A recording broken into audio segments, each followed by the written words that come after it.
Good morning, everyone, and thank you so much for joining us all here today.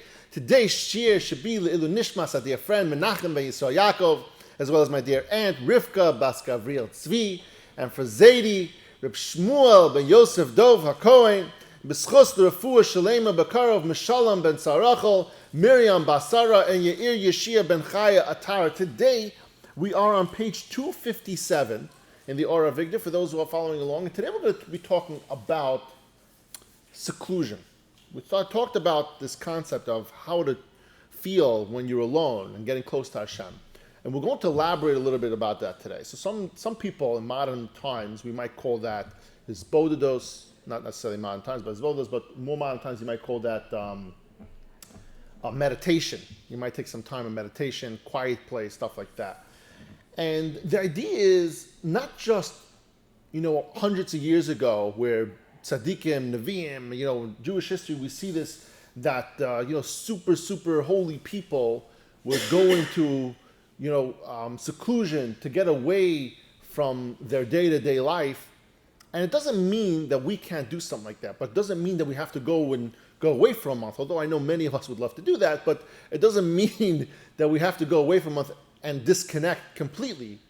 It's something that we can do on a regular basis. Sometimes we find this inherent need to always be busy with something. It's too quiet. You're bored for 1 second. You can't sit without scrolling your phone. You can't sit without just looking at something, flipping a channel, whatever it is. I don't know if people flip channels anymore, but whatever it is, we have this inherent need that we need to feel like we're doing something.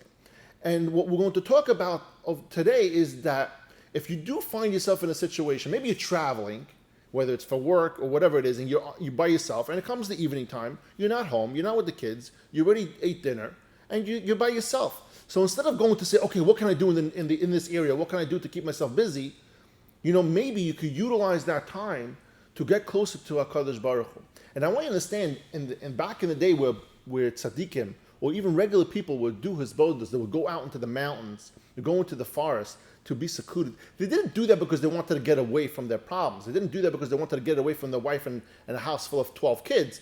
They did that, although some of us maybe might have done that, perhaps, but a big part of it is, it's not to get away from life, but maybe to get closer to Hashem so that you can deal with life a lot better. It's that you can have more of a clearer path, more of a time for you to plan, a time for you to kind of reflect and see what are you doing, what are your goals, without any kind of disturbance in the middle. And that's what we're going to focus on today. He says, and if you are the kind of person who you might be looking not only on what your life here on earth is about, but maybe you're the kind of person who really wants to work on his 613M, right? His, what we call the 401k for Shemayim. You want to work on what's going to happen in the afterlife, after 120. His mind will be clearer and more free of worries. When he goes into seclusion to meditate, without a doubt, by being alone, he will be able to accomplish a whole lot more, be clearer, plan better. And if he's the kind of person who's interested in kind of planning for the future, for when he goes up to Shemayim to visit Hashem, he's able to do so when he goes and he does his hisbodedos.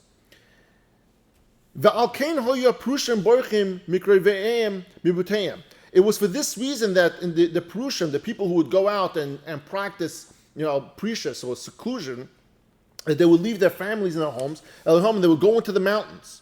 And he says over here, Rav Av is careful over here to point out that they did this with permission from their families. They didn't do this to run away, like we said earlier. Some people might be running away from their problems, but these are people that were what we call oz ga'ar b'tiyidin, and they weren't looking to get away from stuff. They were looking for a way to connect better to Hashem, so that when they come back, they can be better over Hashem. They did this in order to free their minds for Hashem's service. And then he goes further and he says, so too in the time when you had the Nevi'im, Yotzim and Neseim, they would leave their homes and and they would go into seclusion, practices bodados, to concentrate on their duties to Hashem.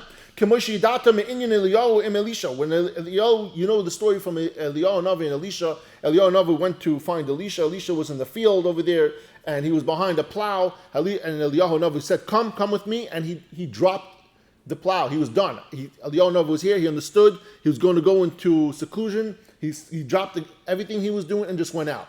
Obviously, this is a much higher level. Like if you're in the middle of doing something, maybe dealing with your family and stuff, maybe you shouldn't just drop and say, I'm done, I'm out.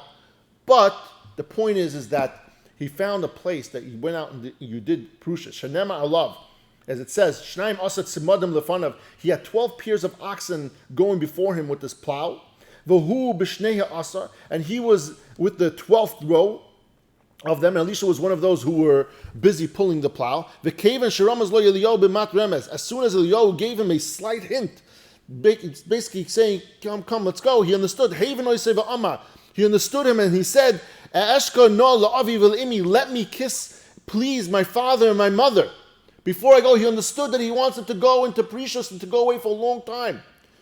And then I will go after you. He tells Eliyahu Navi. And it says, and he went after Eliyahu and he served him. He understood exactly what Eliyahu Navi wanted from him. When Elisha saw Eliyahu Navi, calling him over, he dropped everything to become a disciple of his, to learn from that and to go into a place of precious, again, not to run away, but to be able to build your structure up in a way without having any kind of interference from your day-to-day, from your family, from your work, from the social life that we live in, from the peer pressures that we live in. And that's the idea over here. And some other examples that Rav Av gives over here, he says that should someone be in a circumstance where he is alone, he brings from the Alta from Navardik, Rabbi Yosef Yozel Horowitz. He was a family man. He had a yeshiva. He was a leader in his time. He was very, very busy. But without anyone knowing, he built a little hut outside of the city. And from time to time, he would go out there and he would take his time to meditate, take his time to do his prushes, take his time to daven to Hashem in a place where he wouldn't be bothered. He was an extremely busy person. He would come to davening every morning. Everyone would come over to him to ask him shilas or do this or bother him. And so he wanted some time for himself to be able to reflect, to be able to get close to Hashem. And so there are some times when we need to do some of those kind of things. The theme over here is, and the bottom line is that we don't have to take a month vacation and go on ayahuasca trips in order to get away and get closer to Hashem. That's not the point. The point over here is that we should take 5 minutes, 15 minutes. On Shabbos, we have this opportunity. Our electronics are already closed. We could take this time. Everyone goes for a nap. It could be before you go to sleep at night. You close your eyes, you shut your phone, instead of, falling asleep to your face to the light of your phone, is to think about it. What are you up to? Where are you holding? What do you want to do? Take some time to get close to Hashem. Maybe you go into your study and you just, after everyone goes to sleep at night, and just, you shut your phone, you open a sefer, or you open it to Tehillim, or you just talk to Hashem, or whatever that might be. But you take some time where you're not going to be interrupted, and then you take that time to get close to Hashem, and that's the point. To reflect. It's like, where am I up to over here? What am I doing? Every day is a grind. We get up in the morning, we have a schedule. We got to get up, we got to go. Every day is hectic. There's always stuff going on. There's work stuff, there's family stuff, there's simchas, Baruch Hashem. There's all kinds of things going on that we don't have that time for ourselves. Everything is kind of on autopilot. We do it because it has to be done, it has to be done, it has to be done. And Baruch Hashem, we have a good life like that. But there are a few times in our life, in our day, in our week, that we could set aside. Don't procrastinate in that matter. You go onto your iPhones and go look how much time you spent on every single app. And you can take one of those apps and take out 15 minutes from the week. Every one of your iPhones in your Galaxy has that. At the end of the week, it gives you a report of how much shtusim you did on your phone. Right? I see it every week how much I spent on YouTube. Sorry, I'm watching Rav Av shorts. But you spend all that time. Take that time. Instead of spending 4 hours, 6 hours, 18 hours, I'm sure many of you are more than that, take 20 minutes a week and just set it aside. And just say, hey, this is my time to get close to Hashem. This is my time to do seclusion, to meditate, to reflect on Hashem. Thank you, everyone, for joining us all here today, and I love you all.